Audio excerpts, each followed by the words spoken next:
सभी का क्राइस्ट मुक्ति द्वार ऑफलाइन संडे सर्विस में स्वागत है। और जितने भी लोग हमें ऑनलाइन देख रहे हैं, आप सभी का क्राइस्ट मुक्ति द्वार ऑनलाइन सर्विस में स्वागत है। आप सभी को जय मसीह की। मैं परमेश्वर का धन्यवाद देना चाहता हूं प्रभु यीशु मसीह के नाम से कि उसने मुझे मौका दिया है कि मैं आप सबके सामने उसके जीवते वचन में से बांट सकूं। और साथ ही साथ मैं भाई साहब का भी धन्यवाद देना चाहता हूं कि उन्होंने मुझे मौका दिया। आइए हम बिना किसी देरी के अपने बाइबल्स में निकालें रोमियो की पत्री उसका 12 अध्याय 1 से लेकर 2 आयत तक। रोमियो की पत्री बाइबल में आती है नए नियम में। Let us all turn our Bibles to the epistle of Apostle Paul to the Romans, chapter 12, verses 1 and 2. Romeo की पत्री उसका 12 अध्याय 1 से लेके 2 आयत तक हम पढ़ेंगे। यहां पे ऐसा लिखा है, पौलुस प्रेरित बोलते हैं, इसीलिए हे भाइयों। यहां पे ध्यान देने वाली बात है, यहां पे भाइयों के साथ बहनें भी शामिल हैं। इसलिए हे भाइयों, मैं तुमसे परमेश्वर की दया स्मरण दिलाकर विनती करता हूं कि अपने शरीरों को, ध्यान दीजिएगा, यहां पौलुस कहते हैं अपने शरीरों को जीवित, पवित्र और परमेश्वर को भावता हुआ बलिदान करके चढ़ाओ, यही तुम्हारी आत्मिक सेवा है।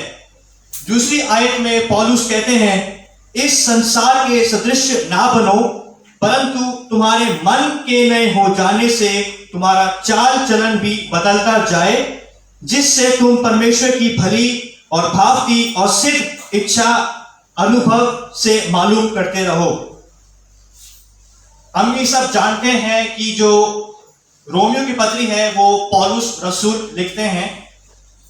उन्होंने ये पत्री लिखी है रोम की कलीसिया को। और कुछ बाइबल के विद्वान इस बात को बोलते हैं कि जो रोम की कलीसिया का जो संस्थापक था वो पतरस था। और पतरस कैसे था? जब हम प्रेरित और काम में 2 अध्याय में पढ़ते हैं कि जब पतरस ने सुसमाचार को सुनाया तो रोम के लोग भी वहां उसके भाषण को सुनने के लिए आए थे। और जब पतरस सुसमाचार और भाषण दे रहा था तब रोम के लोग उस भाषण को सुन के बदल गए थे और रोम में जाकर उन्होंने कलीसिया को स्थापित किया। जो रोम की कलीसिया थी उसमें यहूदी मसीह थे और वो मसीह थे जो अन्य जातियों से निकल के आए थे। मैं फिर से बोलना चाहूंगा कि जो रोम की कलीसिया में जो लोग थे उसमें यहूदी मसीह थे जो यहूदियों में से निकल के आए थे, जिन्होंने यीशु मसीह पे विश्वास करा। और वो लोग थे जो अन्य जातियों में से निकल के आए थे जो यीशु मसीह पे विश्वास करते थे। और जो अन्य जातियों में से निकल के जो मसीह आए थे उनकी तादाद ज्यादा थी। यहूदी मसीह की तादाद रोम की कलीसिया में कम थी और जो अन्य जातियों से जो यीशु मसीह पे विश्वास करके आए थे उनकी तादाद ज्यादा थी। और यहां पे जो पौलुस बताना चाह रहे हैं रोम की कलीसिया को, वो इसलिए पत्री लिखते हैं क्योंकि रोम की कलीसिया में विभाजन था। The church of Rome was divided among itself. It was divided from within. रोम की कलीसिया में विभाजन था, विचारों का विभाजन था। एक तरफ यहूदी मसीह थे, एक तरफ अन्य जाति मसीह थे। और उनमें विभाजन किस बात का था? यहूदी मसीह ये बोलते थे कि अभी भी व्यवस्था है, जो लोग मसीह में आते हैं उनको अभी भी खतना कराना चाहिए। यहूदी मसीह ये बोलते थे कि अभी भी व्यवस्था पर विश्वास करो तब उद्धार मिलेगा। और जो अन्य जातियों से जो मसीह निकल के आए थे वो व्यवस्था के विरुद्ध में थे। जब हम पौलुस की पत्रियों को देखते हैं, जब हम स्टडी करते हैं, तो एक बड़ा कॉमन सा संदेश हमें पौलुस के पत्रों में दिखता है और वो है प्रभु यीशु मसीह से मेल मिलाप। पौलुस का एक संदेश बहुत कॉमन है, उसकी हर एक पत्री में यीशु मसीह के साथ मेल मिलाप। और जब कलीसिया का हर एक व्यक्ति का, छोटे से लेके बड़े तक, जवान से लेके बुजुर्ग तक, हर एक व्यक्ति को पौलुस कहता है कि तुम्हारा मेल मिलाप यीशु मसीह से होना चाहिए। जब हर एक व्यक्ति का मेल मिलाप प्रभु यीशु मसीह से हो जाएगा तब कलीसिया के लोगों का भी आपस में मेल मिलाप हो जाएगा। मैं फिर से बात को बताना चाहता हूं। पौलुस बोलते हैं कि कलीसिया में हर एक व्यक्ति का एक व्यक्तिगत रिलेशनशिप प्रभु यीशु मसीह के साथ होना चाहिए। इंग्लिश में ऐसा लिखा है, बाइबल के विद्वान कहते हैं कि the message that Paul wants to convey is reconciliation, मतलब वापस में मेल मिलाप यीशु मसीह के साथ। और जब मेल मिलाप यीशु मसीह के साथ कलीसिया का हो जाता है, तब कलीसिया में लोगों का भी आपस में मेल मिलाप हो जाता है। लेकिन हम रोमियो की पत्री में यह पढ़ते हैं कि वहां पे विभाजन था। इसका मतलब क्या है कि लोगों का यीशु मसीह के साथ व्यक्तिगत रिश्ता नहीं था। एक भीड़ इस तरफ थी जो व्यवस्था पे विश्वास करती थी, एक मसीह वो थे जो इस तरफ थे जो व्यवस्था के विरुद्ध थे। आज भी हम अपनी कलीसियाओं में देखते हैं कि विचारों का विभाजन है। कलीसियाओं में आज भी लोगों के मन और विचार नहीं मिलते हैं। पौलुस इसी बात को हमें बताता है और इस रोमियो के पत्र में कहता है कि तुम्हारा मेल मिलाप होना जरूरी है, क्योंकि प्रभु यीशु मसीह ने क्रूस पे जो बलिदान दिया है, उस बलिदान के द्वारा प्रभु यीशु मसीह ने हमारा मेल मिलाप परमेश्वर से करा दिया है। आप समझ रहे हैं? यीशु मसीह ने जो क्रूस पे किया है, उससे हमारा मेल मिलाप परमेश्वर से हो गया है।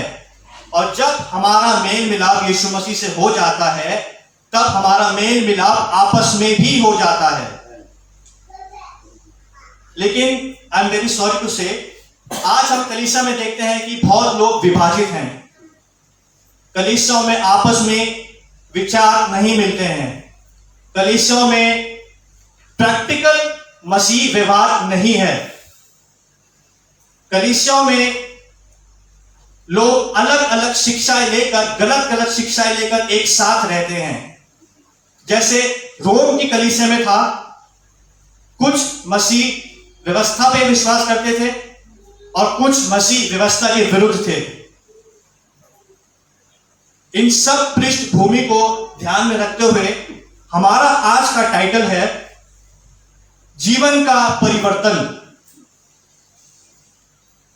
Keeping this background in our minds, I have entitled my sermon as the transformation of life. मैं चाहता हूं कि हम लोग कागज और पेन निकाल लें और हम इस शीर्षक को लिखें, जीवन का परिवर्तन।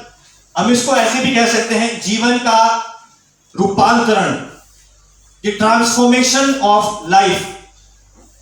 पौलुस यहां पे बताना चाह रहा है कि तुम्हारे जीवन परिवर्तन होने चाहिए। जब हम रोमियो की पत्री को पढ़ते हैं, 6 और 8 पद में पौलुस मसीह सिद्धांतों को बताता है, मसीह शिक्षाओं को बताता है, और वो ये बताता है कि जो मसीह की सिद्धांत है वो जीवन परिवर्तन करने वाले सिद्धांत हैं। मसीह की शिक्षा जीवन को परिवर्तन करने वाली शिक्षा है। और पौलुस ये भी बताता है कि यीशु मसीह हमारे संपूर्ण जीवन का प्रभु होना चाहिए। हम प्रभु को अपने संपूर्ण जीवन में राज करने दें। Paul also teaches us that Jesus Christ is to be the Lord of every area of our lives. हर एक पल में, आपके हर एक निर्णय में प्रभु यीशु मसीह को प्रभुता मिलनी चाहिए।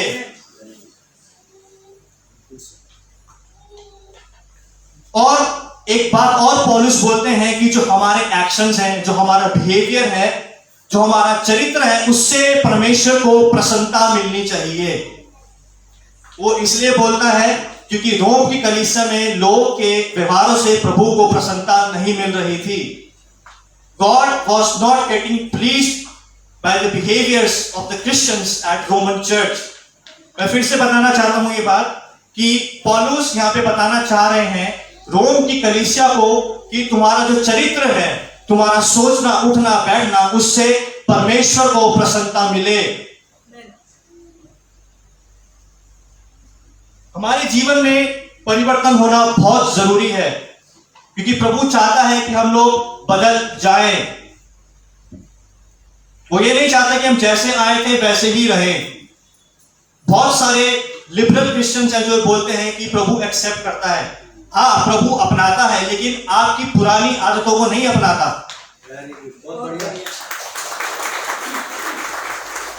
प्रभु कहता है प्रेम करो, हम प्रेम करेंगे। प्रेम करेंगे तभी आपको हम बोल रहे हैं कि आप अपनी पुरानी आदतें बदलो। बहुत सारे ऐसे मसीह हैं जो बोलते हैं कि प्रभु एक्सेप्ट करता है। मेरे बहुत सारे मसीह दोस्त हैं, उनका नाम नहीं लूंगा मैं, वो बड़े बड़े बाल रखते हैं। स्कूल में मैंने उससे पूछ लिया था कि भाई तुम तो मसीह हो, बड़े बड़े बाल क्यों रखते हो? तो उसने बोला कि क्राइस्ट एक्सेप्ट्स, प्रभु अपनाता है। मैंने बोला प्रभु तुम्हारे नए मनुष्य तत्व को अपनाएगा, पुराने वाले को नहीं। उसके बाद उसने मुझसे दोबारा बात नहीं करी। हमारा पहला पॉइंट है अपनी देह को जीवित बलिदान करके चढ़ाना। पहली आयत हम इसको लिख लें, अपनी देह को जीवित बलिदान करके चढ़ाना। Presenting our bodies as a living sacrifice to God. रोमियो 12 अध्याय उसकी पहली आयत इस बात को बताती है, इसलिए हे भाइयों, मैं तुमसे परमेश्वर की दया स्मरण दिलाकर विनती करता हूं कि अपने शरीरों को जीवित और पवित्र और परमेश्वर को भावता हुआ बलिदान करके चढ़ाओ, यही तुम्हारी आत्मिक सेवा है। रोमियो के पहले 11 अध्याय में पौलुस हमें बताता है मसीह जीवन जीने के सिद्धांत और मसीह जीवन जीने की शिक्षाएं। वो हमें कहता है कि तुम यीशु मसीह में एक कर दिए गए हो। पौलुस हमें बताता है कि जो हमारा पुराना मनुष्य तत्व था वो सूली पे कीलों से ठोक दिया गया है। अब हम नई सृष्टि हैं। पहले के रोमियो की पत्री के जो पहले 11 अध्याय हैं उसमें पौलुस बताता है मसीह जीवन जीने के सिद्धांत, और हमें वो कहता है कि जो सुसमाचार है यीशु मसीह का वो हमें परिवर्तित करता है। हमारा पुराना मनुष्य तब जाता रहा और हमने यीशु मसीह पे विश्वास करके नया मनुष्य तब धारण किया है। इसीलिए पौलुस कहता है, इसीलिए हे भाइयों, मैं तुमसे विनती करता हूं। अंग्रेजी में पौलुस कहते हैं आई बिसीच यू देयरफॉर। जो विनती करने का सही अर्थ यूनानी भाषा में बनता है उसका मतलब होता है इच्छा जाहिर करना। विनती का यूनानी भाषा में सही अर्थ बनता है इच्छा जाहिर करना। ग्रीक वर्ड जो बिसीच के लिए, जो विनती के लिए यूज किया गया है वो है डियोमाई, DEOMAI। इसका मतलब होता है इच्छा प्रकट करना। पौलुस बोल रहा है, पौलुस की ये इच्छा है कि रोम नगर की कलीसिया के जो मसीह हैं वो अपने शरीरों को बलिदान चढ़ाए। उसकी विनती है, वो अपनी इच्छा जाहिर कर रहा है। जैसे मैं रितेश से इच्छा रखता हूं कि भाई सैटरडे को प्रैक्टिस में आया करो, जैसे मैं आप सभी से इच्छा रखता हूं कि हम सब कलीसिया में टाइम से आया करें।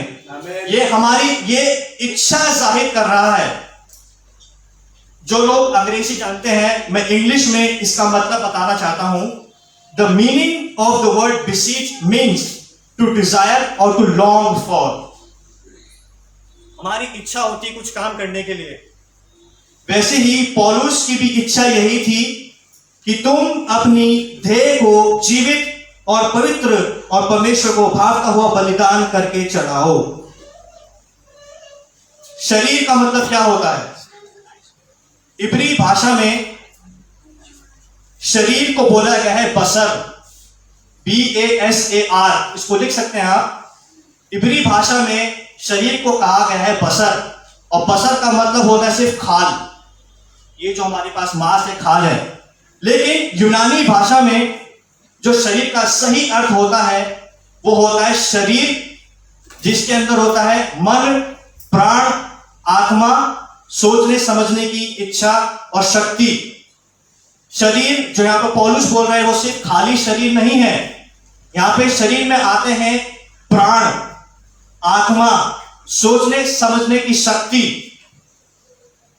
पौलुस यहां बोलता है कि तुम चाहे यहूदी हो तुम चाहे अन्य जाति से मसीह निकल के आए हो, तुम सब मसीह में नई सृष्टि हो और अपने शरीरों को जीवित पवित्र परमेश्वर को भावता हुआ बलिदान करके चढ़ाओ। यहां पे एक शब्द आया है पवित्र, पवित्र बलिदान करके चढ़ाओ। पवित्र का मैं आपको सही एग्जांपल ऐसा देता हूं कि जब परमेश्वर ने अदन की वाटिका को बनाया, जब परमेश्वर ने अदन की वाटिका को बनाया तो वो पवित्र थी। अदन की वाटिका में कोई पाप, छल, कपट नहीं था। अदन की वाटिका दूसरे वातावरण से बिल्कुल अलग थी, पाप रहित थी, उसमें कोई छल कपट नहीं था।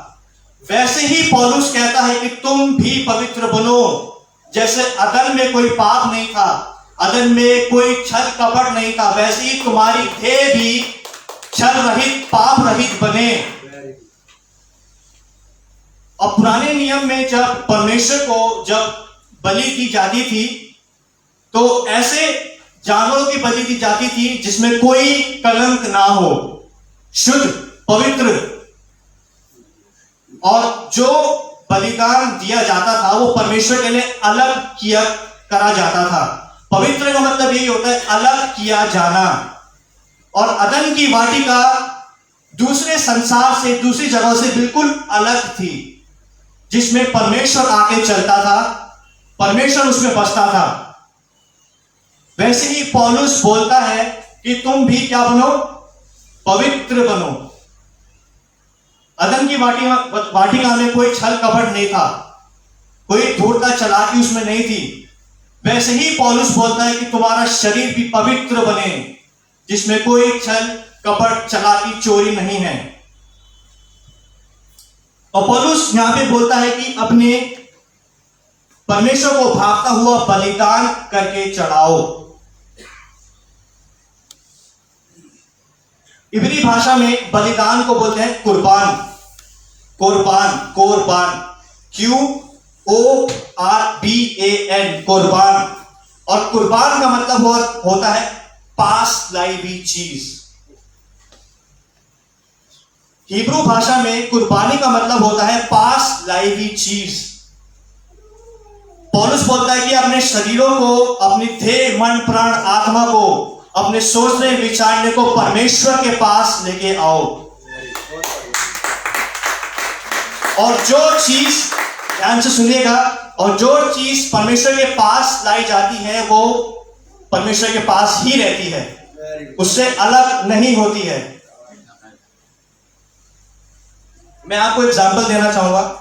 बहुत सारे मसीह ये कहते हैं कि प्रभु मैं आज अपने आप को तेरे पास अर्पित करता हूं, प्रभु I sacrifice, I offer myself to you. हम कुछ देर तो परमेश्वर के पास रहते हैं, लेकिन कुछ ही समय बाद हम परमेश्वर से दूर चले जाते हैं। आप इस शब्द को लिख लें, कुर्बान, QORBAN। इसका मतलब होता है पास लाई हुई चीज। इंग्लिश में इसे लिखते हैं that which is brought near, पास लाई हुई चीज। पौलुस कहता है कि जो रोम नगर की जो कलीसिया में जो मसीही थे, वो तुम अपने शरीरों को परमेश्वर के पास लेके आओ। और कुर्बानी और वो चीज पास लाई जाती है जो पवित्र होती है। इसलिए पौलुस यहां पे कहता है कि अपने शरीरों को जीवित, पवित्र और परमेश्वर को भावता हुआ बलिदान करके चढ़ाओ। बहुत सारे मसीह अपनी अपनी चीजों को अर्पित करते हैं, कहते हैं प्रभु ये आपका है, वो प्रभु के पास ले आते हैं, लेकिन कुछ समय बाद वो परमेश्वर से उस चीज को दूर ले जाते हैं। बहुत सारे मसीह आपने, हम सब ने अपने जीवनों में देखे होंगे। हम पहले बहुत एक्साइटमेंट के साथ, बहुत खुशी के साथ परमेश्वर को ये बोल देते हैं, प्रभु ये चीज मैं आपके पास लेके आता हूं, ये कुर्बानी मैं आपके पास लेके आता हूं। लेकिन कुछ समय बाद उस कुर्बानी को वापस ले जाते हैं। अब कुर्बानी में जरूरी नहीं कि आप किसी पशु को ही लेके आए, कुर्बानी में आप अपना समय लेके आ सकते हैं, हम अपनी धन संपत्ति लेके आ सकते हैं, कुर्बानी में हम अपने परिवार को लेके आ सकते हैं प्रभु की सेवा के लिए। हम सबसे पहली बात हम अपने आप को लेके आ सकते हैं। यही कुर्बानी पौलुस चाहता है, ये आत्मिक कुर्बानी है।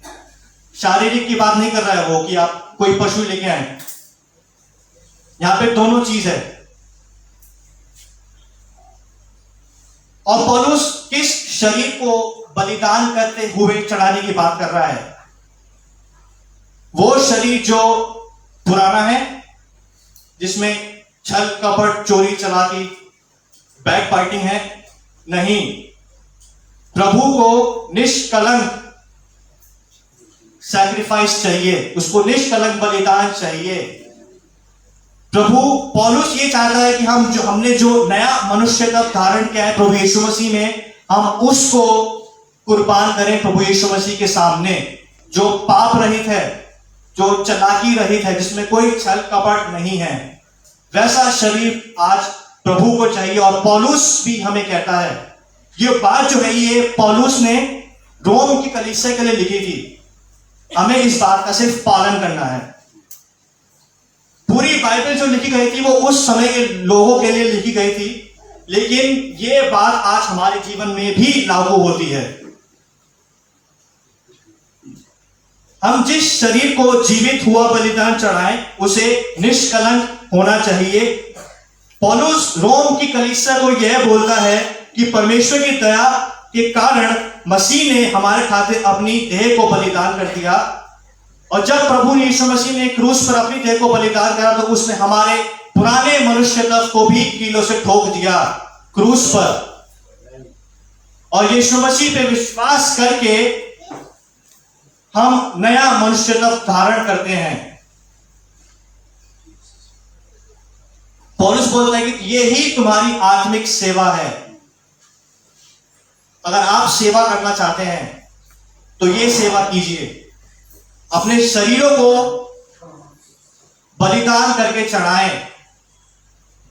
हम अपने शरीरों को दुनियावी चीजों से बचाएं, ताकि हमारा शरीर पवित्र ठहर सके प्रभु परमेश्वर के सामने। और पौलुस ये भी कहता है कि ये तुम्हारी आराधना भी है। हम जो चीज करें उससे प्रभु को आदर मिले, हम जो चीज अपने जीवन में करें उससे प्रभु को महिमा मिलनी चाहिए। आराधना के रूप में हम अपने सारे काम करें। आराधना का मतलब गाना बजाना नहीं होता है। आराधना का मतलब होता है आप जो काम कर रहे हैं उससे परमेश्वर को प्रसन्नता मिले। एक पादरी साहब हैं अमेरिका में, उनका नाम है रिक वॉरेन। वो कहते हैं कि वर्शिप इज बियॉन्ड म्यूजिक। आराधना संगीत से कहीं बढ़कर है। आराधना का मतलब ड्रम बजाना, कीबोर्ड गिटार बजाना यही नहीं होता है। आराधना का सही अर्थ है कि आप परमेश्वर को ऐसे काम से प्रसन्न करें, अपने कामों से उसको प्रसन्न करें। यही आत्मिक सेवा हमारी है। सिर्फ हम लोग की सेवा में नहीं है, पूरी कलीसिया सेवा में है। और ये सेवा है अपने शरीरों को पवित्र करके प्रभु को चढ़ाना। हमारा पहला पॉइंट था अपने शरीरों को जीवित बलिदान करके चढ़ाएं, और हमारा शीर्षक था जीवन का परिवर्तन। जो जीवन का परिवर्तन होता है वो अपने शरीरों को जीवित बलिदान करके चढ़ा के होता है। और दूसरा पॉइंट हमारा इसमें है, दूसरी आयत का, वो है अपने मन को नया करना, रिन्यूइंग ऑफ द माइंड। हमारा दूसरा पॉइंट है अपने मनों को नया करना। दूसरी आयत में पौलुस बोलता है इस संसार के सदृश ना बनो, परंतु तुम्हारे मन के नए हो जाने से तुम्हारा चाल चलन भी बदलता जाए, जिससे तुम परमेश्वर की भली और भावती और सिर्फ इच्छा अनुभव से मालूम करते रहो। पौलुस जब पहली आयत में इस बात को खत्म करता है कि तुम अपने शरीरों को जीवता बलिदान करके चढ़ाओ, पहली आयत में पौलुस बोलता है कि तुम अपने जीवन को, अपने शरीर को चढ़ाओ। और दूसरी आयत में पौलुस बोलता है कि तुम तब चढ़ा सकते हो कि जब तुम्हारा दिमाग, तुम्हारा मन नया हो जाएगा। यहां पे मन जो है उसका अर्थ है दिमाग, माइंड। पौलुस यहां पे बोलता है इस संसार के सदृश ना बनो। अंग्रेजी में पौलुस कहते हैं एंड डू नॉट बी कंफॉर्म्ड। सदृश्य होने का अर्थ है किसी चीज को देख के उसी की तरह आकार ले लेना। यूनानी भाषा में इसका अर्थ बनता है आकार ले लेना। हम जैसे पानी है, अब पानी को आप जिस भी बोतल में, जिस भी शेप की बोतल में, जिस भी आकार की बोतल में डाले हो वैसे ही आकार ले लेता है। वैसे ही पौलुस बोलता है कि तुम पानी की तरह संसार को देख के संसार का आकार मत ले लेना। इंग्लिश में जो वर्ड लिखा है कंफॉर्म्ड, उसका इंग्लिश में अर्थ है टू फैशन और to shape one thing like another. Hindi में बोलते हैं आकार ले लेना। हम भी जब कहीं जाते हैं तो हम भी दूसरों की तरह आकार ले लेते हैं। अब फॉर एग्जाम्पल मेरा दोस्त है रितेश। अब रितेश मोबाइल की शॉप पे काम करता है। अब जब मैं इससे मिलूंगा तो मैं इससे मोबाइल की ही बातें करूंगा। मैंने इसके जैसा आकार ले लिया है। अब जैसे मैं अविनाश भाई के साथ बैठता हूं, आप जानते हैं कि वो टीचर हैं। अब मैं जैसे अविनाश भाई के साथ बैठूंगा मैं अलग अलग राइटर्स के बारे में बात करूंगा।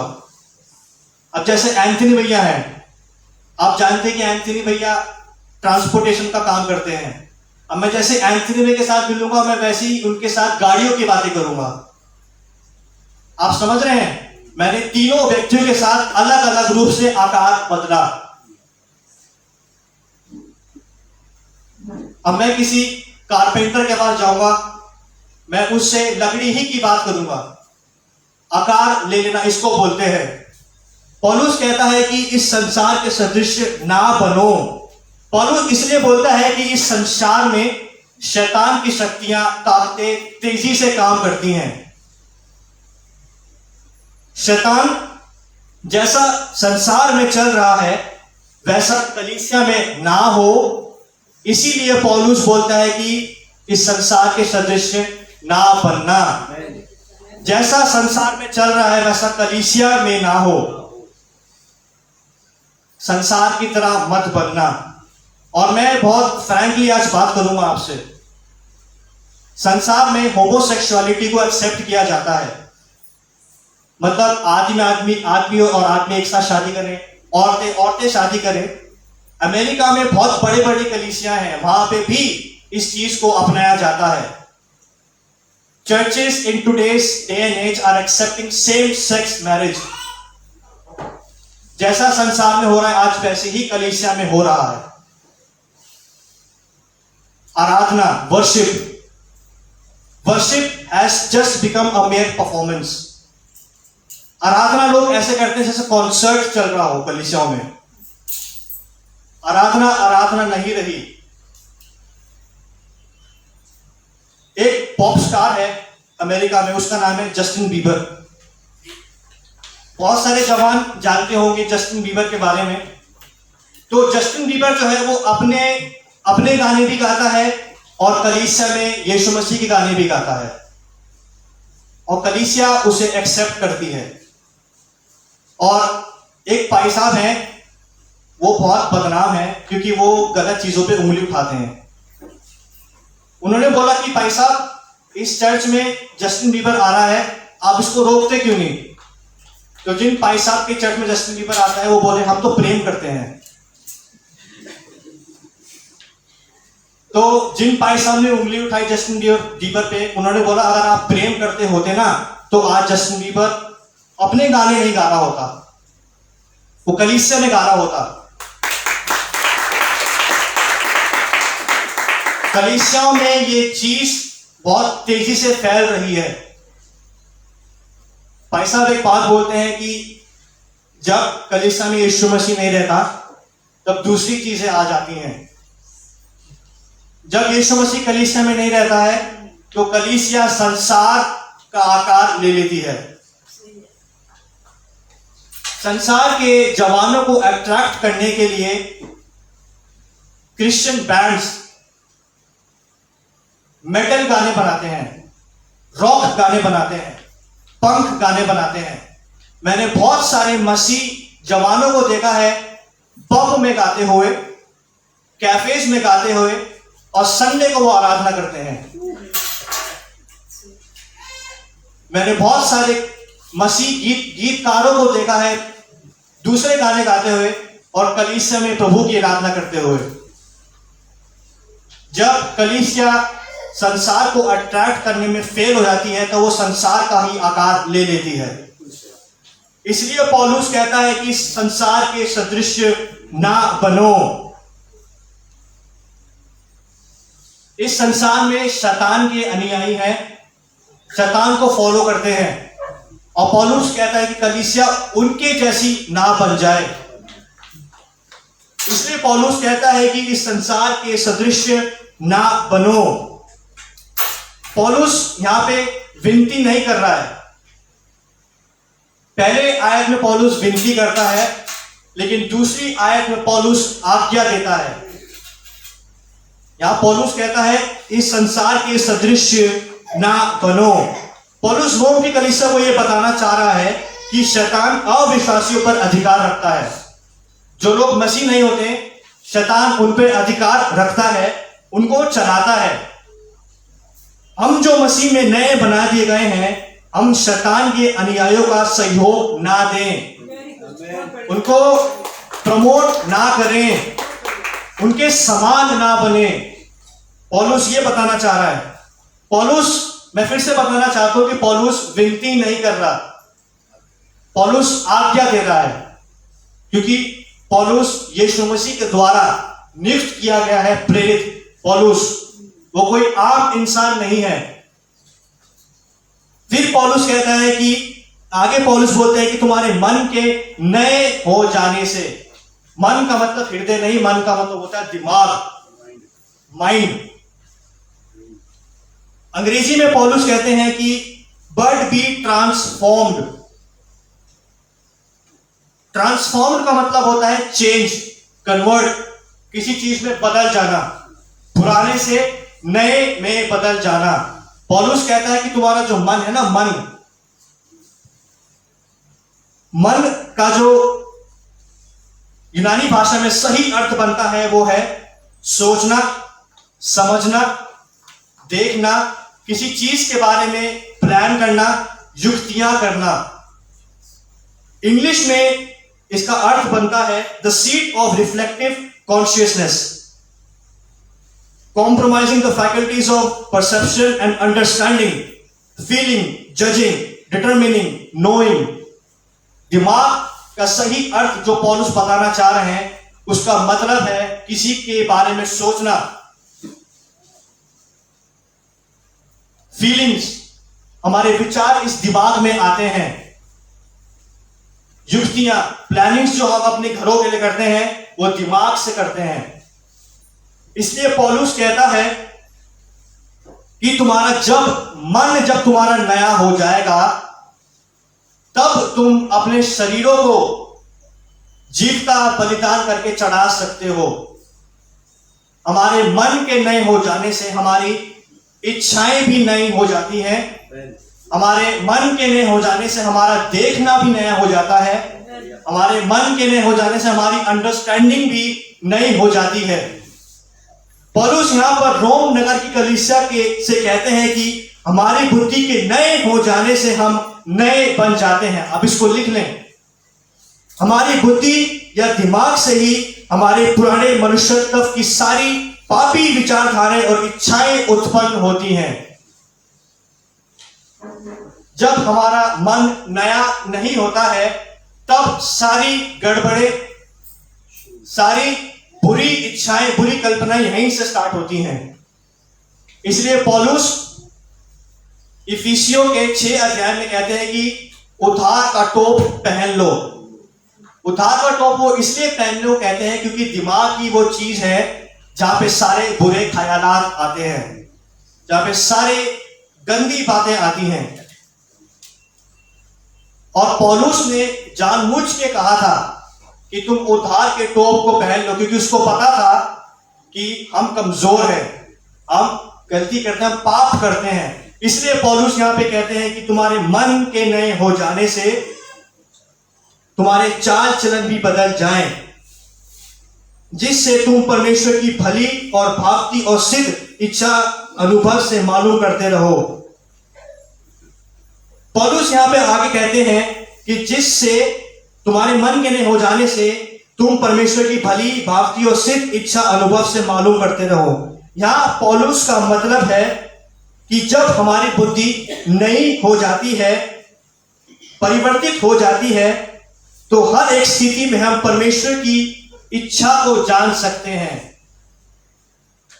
जब हमारी बुद्धि नई हो जाती है तब हम परमेश्वर की भली इच्छा को जान सकते हैं। जब हमारी बुद्धि अंधकार में हो जाती है, जब हमारी बुद्धि पुरानी ही रहती है, तब हम परमेश्वर की इच्छा को निर्धारित नहीं कर सकते। जब हमारी बुद्धि अंधकार में रहती है तो हम ठीक से नहीं देख पाते कि ये परमेश्वर की ओर से है या नहीं। जब हमारी बुद्धि शैतान के कंट्रोल में रहती है तब हम परमेश्वर की सही इच्छा को नहीं निर्धारित कर पाते। इसलिए पौलुस कहता है कि अगर तुम चाहते हो कि परमेश्वर की इच्छा तुम्हारे जीवन में पूरी हो तो तुम्हारा मन नया होना चाहिए। Your minds must get transformed, change. लेकिन पौलुस इस बात को बताते हैं कि हमारी बुद्धि बदलकर नई हो जाती है तब हम हर एक स्थिति में परमेश्वर की इच्छा को निर्धारित कर सकते हैं। जब हमारी बुद्धि नई हो जाती है, जब हमारा मन परिवर्तित हो जाता है, तब हम परमेश्वर की इच्छा को निर्धारित कर सकते हैं। और हम कैसे परमेश्वर की इच्छा को निर्धारित कर सकते हैं, आप इसको लिख ले। पहला, हम बाइबल का अध्ययन करके परमेश्वर की इच्छा को निर्धारित कर सकते हैं अपने जीवन में। दूसरा, पवित्र आत्मा के द्वारा, पवित्र आत्मा की मदद के द्वारा हम परमेश्वर की इच्छा को निर्धारित कर सकते हैं अपने जीवनों में।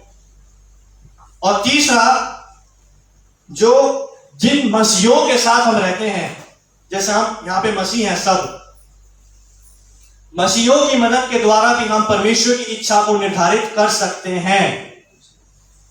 पौलुस रोम की कलीसिया को और आज हमें भी ये बताना चाहता है कि हमारा मन का नया होना बहुत जरूरी है, क्योंकि बहुत से लोग हैं जो परमेश्वर की इच्छा जाने बिना ही काम कर रहे हैं। बहुत से लोग हैं जो परमेश्वर की इच्छा, उसकी अंडरस्टैंडिंग, उसके डिसीजन को नहीं समझ पाते हैं क्योंकि उनके मन नए नहीं होते हैं। पौलुस, मैं फिर से बताना चाह रहा हूं कि पौलुस यहां पे विनती नहीं कर रहे हैं, पौलुस यहां पे आज्ञा दे रहे हैं कि तुम्हारा मन परिवर्तन होना चाहिए। इस संसार के सदृश ना बनो, क्योंकि संसार अलग किया हुआ, संसार की कलीसिया संसार से अलग की हुई है और कलीसिया पर संसार प्रबल नहीं होना चाहिए। और कलीसिया पर संसार तब प्रबल नहीं होगा जब हमारा मन नया हो जाएगा, जब हम परमेश्वर की इच्छा को अपने जीवन में निर्धारित कर सकते हैं। जब हमारा मन नया हो जाता है तो हम परमेश्वर की इच्छा के अधीन आ जाते हैं। हम इस बात को लिख लें, जब हमारी बुद्धि नई हो जाती है तब हम परमेश्वर की इच्छा के अधीन आ जाते हैं। और पौलुस यही चाहता है कलीसिया से कि कलीसिया जो है वो परमेश्वर की इच्छा के अधीन आ जाए, ताकि कलीसिया को परमेश्वर चलाए, संसार नहीं।